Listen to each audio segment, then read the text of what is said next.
Welcome, Scorpio, to your reading for March. Thank you for coming and checking through. Welcome to my channel. Thank you. Alright, so let's see what the month holds up ahead. I'm going to pull out 4 cards, one for each week, clarify, and I'm going to have 4 other cards to see what not to miss, the unknowns. And then I'm going to clarify with another deck, and if need be, I can clarify even more and something else from the 4th deck. Alright. Alright, I'm going to hit the charm. It's going to go. Remember, I'm not intuitive, I'm not psychic, I'm not any of this. I just interpret what the cards say. If you have any more questions, go to my about section. Should answer for the most part anything. Let's keep going, Scorpio.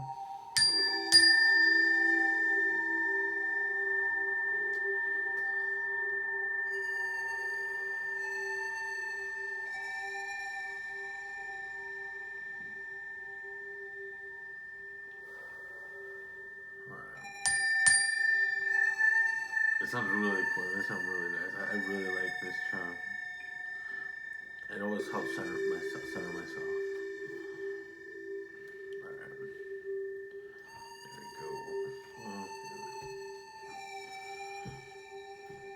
go. Hopefully they've been well. I'm gonna try and be quick about like 10-15 minute video. So let's get started. What's going on with Scorpio for the month of March? What's going on with Scorpio? First week. Alright. Ace of Swords for your first week. Good.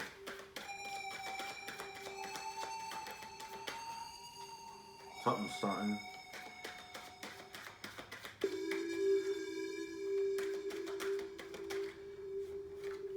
Page of Wands for the second week. Alright. We'll clarify. I can't really read too much into one card. Everything is so open to interpretation, it's kind of difficult.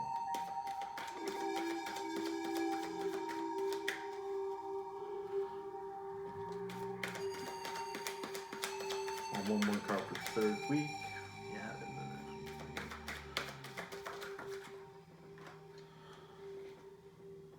alright, why not? Let the 6 of Wands and the Fool for your third week.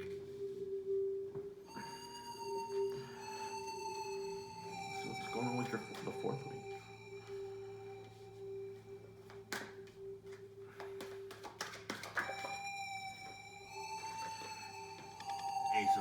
Page of Pentacles. Hopefully you can see all that. Let's clarify for the second week. So yeah, it's really all good. Nothing too bad.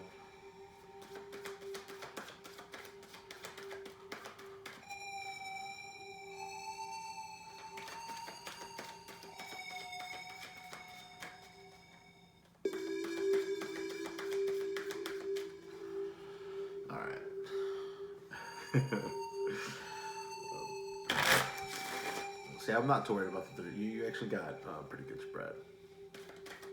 2 pages though. And then you had the 3 of Wands.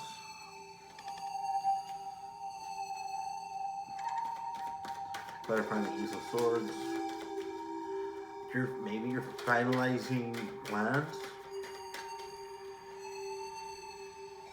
Yeah, High Priestess. Then you're finding the Page of Wands. Something, yeah, whatever's starting off, to say you already know, I mean, you already know, but I think it's like, don't look at every detail, painstakingly look at every detail. Yeah, the King of Wands, clarifying the 6 of Wands and the Fool.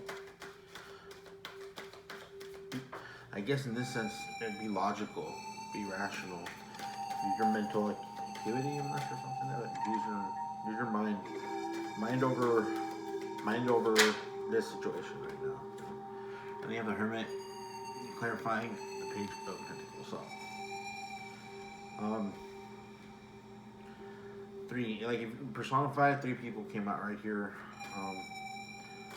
Do it alone. These would be plans or messages. So yeah, you don't really have to worry too much about the bottom of the deck here. Tower out. Not too worried. Not too worried about that.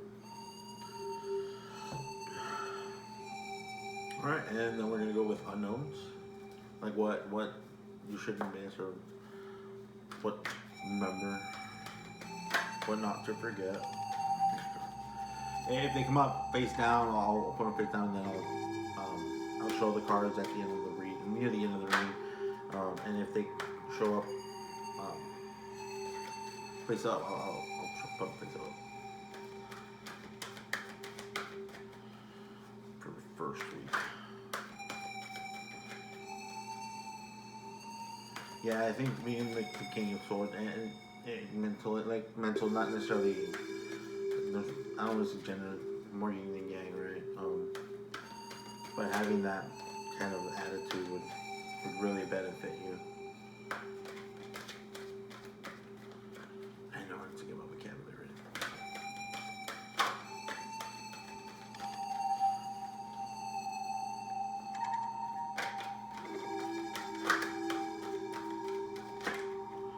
All right, first week, hope. Gotta have hope.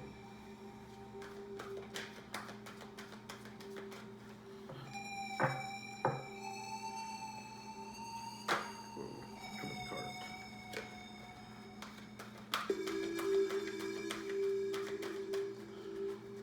Here we go.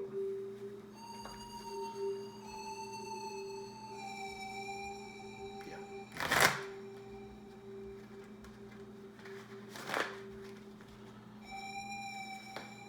Second. Passion ignited. And like know the ins and outs of all your of what you want to do. And there's awareness. Clarifying that third week, man. Wow.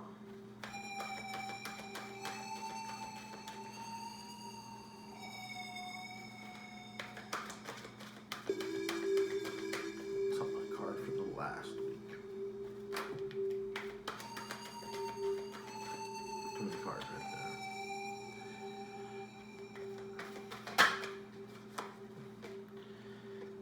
Foundation and achievements for the last week. And bottom deck, love begins.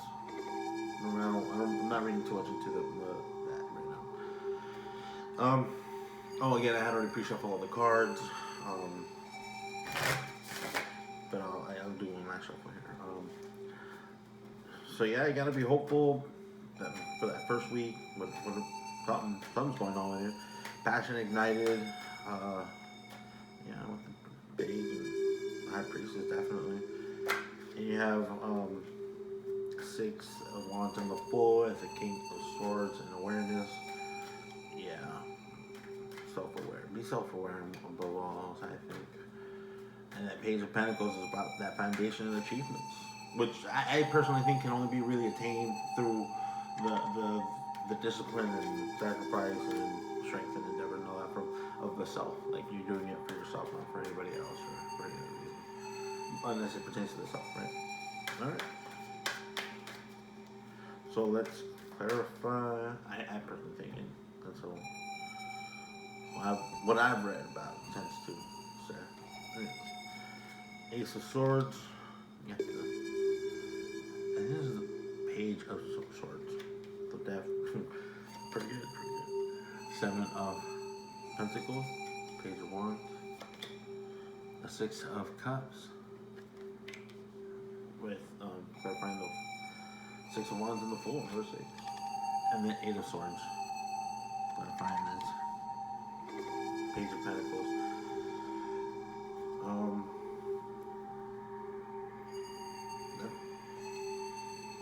How do I interpret that?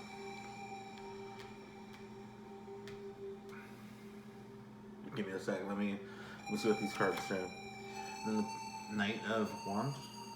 All three of Wands. The Knight of Swords. The High Priestess. Page, Knight, and King. Four of Cups. Yeah, I think in that sense it's like and the Moon. Clarifying the Hermit. Pretty good. Yeah, that's not too bad. Page of Wands has come out a lot. So how can I explain it? Yeah, I think the best way to do this is to use your mind more so. I mean, you might get at the end. I think by the end, like if you think things through like meticulously and to the point where you think so much, you start memorizing everything. I think that's the best way to explain it. It's gonna take a toll on you, but I think at the end it's gonna be worth it. Like over here you have the Six of Wands and the Six of Cups. Good memories and everything of what's happened or where it's taking you, and then I think with the King of Swords and the Four of Cups over here, it's like you're willing to put your instead of accepting that fourth cup, you're like, no, I'm gonna think things through for once. I think, but again, it might take your toll on you, but I think I think it should if it regards to your foundation and achievements. Like who wouldn't, right? That's your foundation right there. So I would do it. I would do that work because you don't have to do it later. You won't have to do that much work later. We're here with the Page of Wands and the Pentacles. Like you know it's gonna affect your wealth and you're getting there. Definitely with that Six of Wands in your third week. You might be a little lonely near the end. Again, this is not pertaining to anything. It can pertain. You can read and interpret anything in which way, however you want. And I would interpret everything in reverse. Everything I said, but I think this is pretty good. For it too much. Just offer though. If somebody might tell you that it might be a lot of work, don't worry too much about it. You can do it. I think what this card is saying, you're more than strong enough to do it on your own. But there's definitely help if you choose to go ask for it. Just do whatever you can before you go anywhere. I want to clarify. I think it's pretty kind of clear. You didn't get that. You gotta get spread. All right. Scorpio, this is your read. Let me give you one little excerpt from one of my favorite books. You want to go for? Knowing the place and the time of the coming battle, we may concentrate from the greatest distances in order to fight. Here, let me see if I can read them. What Sun Tzu evidently has in mind is that nice calculation of distances and that master the employment of strategy which enable a general to divide his army for the purpose of long and rapid march and afterwards to effect junction at precisely the right spot and the right hour in order to confront the enemy in overwhelming strength. Among the many most successful junctions with military history records, one of the most dramatic and decisive was the appearance of Blucher, I'm not sure, just at the critical moment of the field of Waterloo. Blucher. Alright, hope you enjoyed this reading. It's not too bad. Your March is going to go pretty good. Just remember, just scrutinize everything. You want better to be doubly right than side err on the side of her. Okay. Thank you. See you in the next reading.